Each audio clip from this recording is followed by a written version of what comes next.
सलाम नमस्कार दोस्तों, स्वागत है आपका आपके अपने YouTube चैनल पाठशाला यूपीएससी में। मैं अली सर आज के टॉपिक में लेकर के आया हूं जो हमारा इंडियन पॉलिटी की सीरीज चल रही है उसमें कॉन्स्टिट्यूशन ऑफ इंडिया का पार्ट सेकंड जो कि सिटीजनशिप के बारे में बात करता है, जिसमें आर्टिकल 5 to 11 है। ठीक है, लास्ट वीडियो जो हमने बनाई थी वो पार्ट 1 के बारे में बनाई थी, यूनियन एंड इट्स टेरिटरी। तो ये सेकंड वीडियो है, उसी से पार्ट सेकंड के ऊपर वीडियो है जिसमें सिटीजनशिप क्या है और कैसे आप सिटीजनशिप ले सकते हो, सारी चीजों के बारे में आज डीप में हम लोग डिस्कस करेंगे। दोस्तों, अगर आपने हमारे चैनल को पहली बार विजिट किया है तो कृपया चैनल को सब्सक्राइब कर दें, साथ ही बेल आइकन को भी प्रेस करें ताकि जब भी मैं कोई वीडियो डालूं तो सबसे पहले अपडेट आपके पास पहुंचे। दूसरा ये कि मैं इंस्टाग्राम पेज है मेरा पाठशाला यूपीएससी और फेसबुक पेज है, उनका लिंक आपको डिस्क्रिप्शन में मिल जाएगा वीडियो के, तो जाकर के उन्हें भी फॉलो कर लीजिए क्योंकि मैं उस पर भी लेटेस्ट अपडेट यूपीएससी आईएएस से रिलेटेड डालता रहता हूँ। तो चलिए शुरू करते हैं आज का हमारा जो टॉपिक है। देखिए, part second of the Indian constitution citizenship, जो कि आर्टिकल 5 to 11 तक बात होती है। इसमें जैसे हमने लास्ट वीडियो में करा था 1 से लेकर के आर्टिकल 1 to 4, इसमें ऐसे अलग अलग आर्टिकल्स नहीं पढ़ते हैं कि आर्टिकल 1 2 3 4 या 5 6 11 10 करके आर्टिकल्स हम लोग नहीं पढ़ेंगे। ठीक है, तो अब हम बात करेंगे इसमें जो है, जो भी हम पढ़ेंगे बिल्कुल सीधा सीधा इसमें पढ़ते हैं। ठीक है, तो सबसे पहले बात करेंगे सिटीजनशिप के बारे में, बात करेंगे कि सिटीजनशिप होती क्या है। ठीक है, देखिए सिटीजनशिप की एक सिंपल डेफिनेशन ये है, a person who enjoys full membership of the community in which he lives, कि कोई भी पर्सन जो पूरी फुल मेंबरशिप को जो सदस्यता उसको एंजॉय करता है जिस भी कम्युनिटी में या जिस भी कंट्री में वो रहता है, तो उसको बेसिकली क्या बोलते हैं, उसको सिटीजन हम लोग बोलते हैं। ठीक है, अब इंडिया के अंदर बात करेंगे कि इंडिया के अंदर सिटीजनशिप का क्या सीन है। देखिए, इंडिया के अंदर सिंगल सिटीजन है, सिंगल सिटीजनशिप है, मतलब यह है कि कंट्री इंडिया का सिटीजन आपको बोला जाएगा, ना कि चाहे आप उत्तर प्रदेश में रह रहे हो, दिल्ली में रह रहे हो या राजस्थान में रह रहे हो। तो ऐसा नहीं है कि आपको किसी स्टेट की सिटीजनशिप मिलेगी, आपको सिंगल सिटीजनशिप है इंडिया के अंदर, तो वो क्या है कि कंट्री इंडिया की सिटीजनशिप है आपके पास। ठीक है, पहला ये हो गया। अब बात करेंगे कि एक्विजिशन ऑफ सिटीजनशिप, सिटीजनशिप जो है इंडिया के अंदर वो मिलती कैसे है, क्या तरीका है सिटीजनशिप लेने का। तो बेसिकली 5 टाइप्स हैं जिससे आप सिटीजनशिप जो है मिलती है किसी भी सिटीजन को इंडिया के अंदर। तो सबसे पहले होगी बाय बर्थ, मतलब जन्म से, बाय बर्थ जो यहाँ पे पैदा हुआ है और उसके पेरेंट्स यहीं के ही हैं, वो यहाँ के सिटीजन है इंडिया के, तो उनको क्या हो जाएगा, इंडियन सिटीजनशिप उनको मिल जाती है। दूसरा आपका हो गया बाय डिसेंडेंट, सेम है जैसे कि 26 जनवरी 1950 से लेकर के 10 दिसंबर 1992 तक जो लोग यहाँ पे रह रहे थे, ठीक है, और उनके पेरेंट्स यहाँ पे रह रहे थे, फादर, ठीक है, और बॉर्न आउटसाइड, तो उनको भी क्या है, यहाँ की सिटीजनशिप मिल जाती है। ठीक है, दूसरा हो गया, थर्ड हो गया आपका बाय रजिस्ट्रेशन।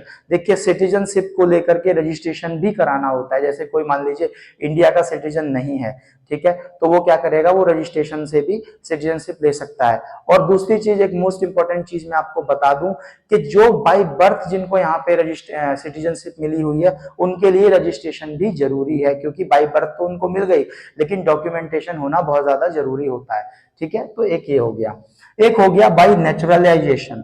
बाय नेचुरलाइजेशन क्या है कि जैसे किसी भी पर्सन के अंदर, चाहे वो किसी भी कंट्री का है, किसी पर्सन के अंदर कोई स्पेशल कैरेक्टर है, कोई कल्चरल एक्टिविटीज है, सिंगर है, डांसर है, या कोई इस तरह का प्लेयर है, क्रिकेट से, स्पोर्ट्स से रिलेटेड है, तो उनको क्या हो सकता है, अगर वो चाहे तो उनको सिटीजनशिप मिल जाती है। जैसे बाय नेचुरलाइजेशन मतलब जैसे कि अदनान सामी थे, वो पाकिस्तान के थे, बहुत अच्छे सिंगर थे, तो इंडिया में उनको सिटीजनशिप चाहिए थी, उनको इस बेसिस पे सिटीजनशिप मिल गई। ठीक है, और एक हो गया बाय इनकॉर्पोरेशन ऑफ टेरिटरी। जैसे कि मान लीजिए इंडिया है, ठीक है, और मान लीजिए भूटान है या नेपाल है, कोई भी कंट्री है, और इंडिया उसे एक्वायर कर लेता है बाय वार, या वो हमें एमलगमेशन कर लेता है, तो वहां के जो नागरिक होंगे वो भी इंडियन सिटीजन उनको मिल जाएगी इस प्रोसेस के तहत। ठीक है, ये आपका हो गया। अब बात करेंगे, इसी का एक टॉपिक है कि प्रेसिडेंट जो होता है, जो भारत में प्रथम सिटीजन होता है, first citizen of the country होता है, प्रेसिडेंट होता है वो। ठीक है, तो प्रेसिडेंट जो बनता है या प्रेसिडेंट के इलेक्शन में जो लोग अप्लाई कर सकते हैं उनके कौन से सिटीजनशिप, तो सिटीजनशिप बाय बर्थ वाले, जो मैंने आपको बताया था, सिटीजनशिप बाय बर्थ, जो कि इसके साथ साथ रजिस्ट्रेशन वाला, और नेचुरलाइज जो प्रोसेस है सिटीजनशिप का, जो यहां मैं बात कर रहा था, ये लोग भी प्रेसिडेंट के इलेक्शन के लिए अप्लाई कर सकते हैं। ठीक है, अब एक इंपॉर्टेंट चीज, अब तो बात कर ली हमने एक्विजिशन की, मिलती कैसे है। अब जिनको मिली हुई है या जिनके पास ऑलरेडी सिटीजनशिप है, उनकी लॉस कैसे होती है, हटती कैसे है या खत्म कैसे हो सकती है, वो भी procedure, loss of Indian citizenship. तो बेसिकली इसके तीन तरीके होते हैं या तीन तरीके से आपकी सिटीजनशिप खत्म हो सकती है।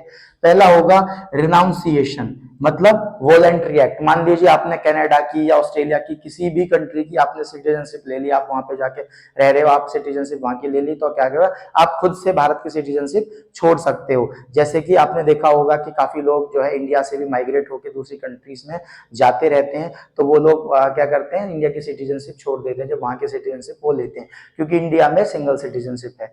ठीक है।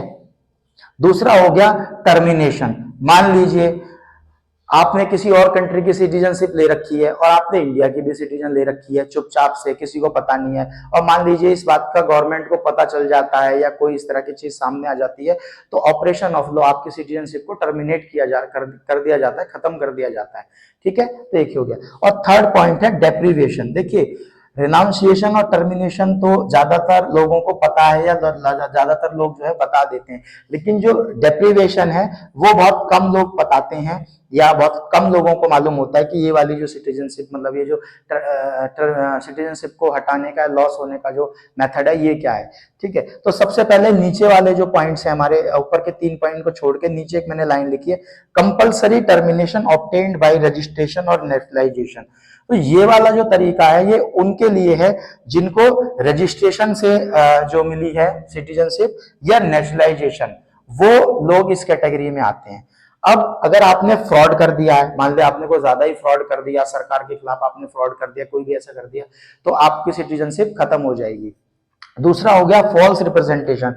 आपने गलत कागज दिखा करके, गलत डॉक्यूमेंटेशन करके आपने सिटीजनशिप ली है, ये बात अगर सामने आ जाती है तो आपकी सिटीजनशिप खत्म हो जाएगी। और थर्ड है बीइंग डिसफॉल्ट टू द कॉन्स्टिट्यूशन। भारतीय संविधान के जो मूल प्रिंसिपल्स हैं उसके जो, ठीक है, उनको आप अगर उल्लंघन करते हो, ठीक है, तो आपकी सिटीजनशिप खत्म हो जाएगी। जैसे कि आप मान लीजिए अगेंस्ट कॉन्स्टिट्यूशन आप चल रहे हो, जैसे मैंने बताया कि उसके जो मूल सिद्धांत है, प्रिंसिपल्स हैं, या एक तरीके से कहेंगे देशद्रोह टाइप जो चीजें आप कर देते हो, तो भारतीय संविधान से क्या होती है, not according to the constitution और लॉ, तो ऐसे आपकी सिटीजनशिप खत्म हो जाएगी। तो ये था आज का वीडियो, एक छोटा सा वीडियो था जिसमें सारी चीजें मैंने आपको डिटेल के अंदर बता दी हैं सिटीजनशिप के बारे में। इससे अलग जो है एग्जाम में कुछ नहीं पूछा जाएगा, तो आप इस वीडियो को जो है देखने के लिए बहुत बहुत धन्यवाद। और अगर आपका कोई डाउट हो, कोई क्वेश्चन हो, तो आप कमेंट सेक्शन में आकर के मुझे बता सकते हैं, मैं जरूर रिप्लाई करूंगा। Thank you.